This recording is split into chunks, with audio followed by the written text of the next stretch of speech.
All right, so just a real quick update. I just wanted to show you that I got this is just a test of all of these serial printing working.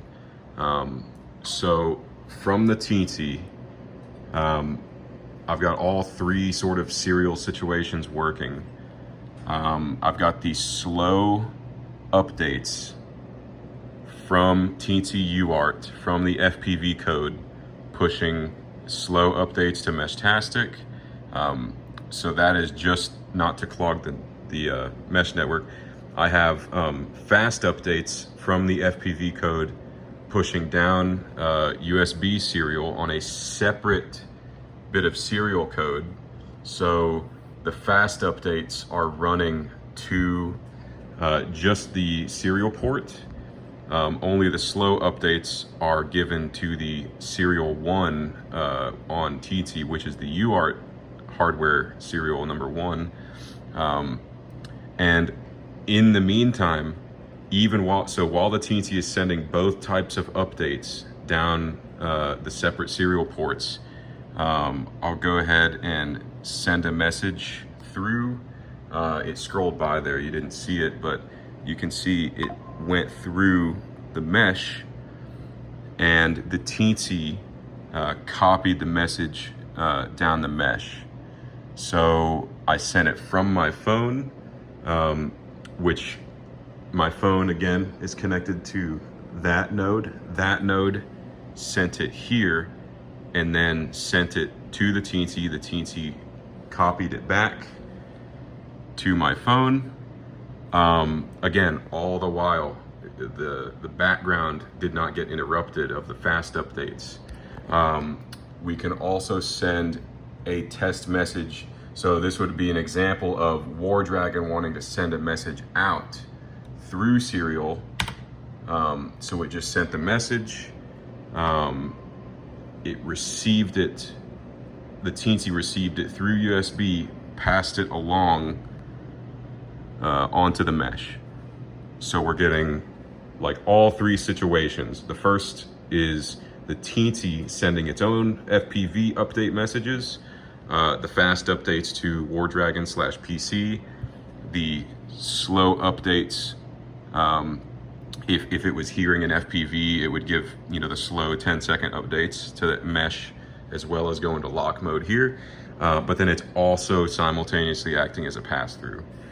The next thing I'm going to try is, so it's good news that I got the Teensy working. That's a good option that we have.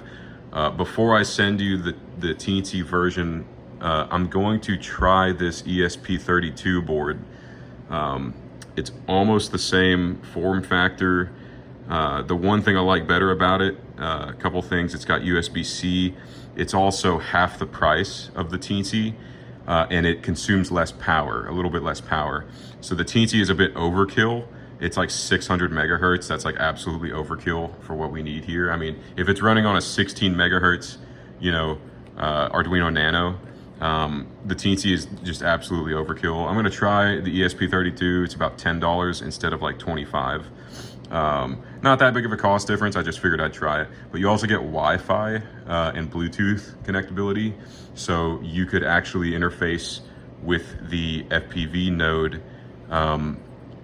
not just via USB or via the mesh, but you could also just directly connect a phone or host. You can have the ESP host its own Wi-Fi client or server, so or router basically. So it's you can have that functionality.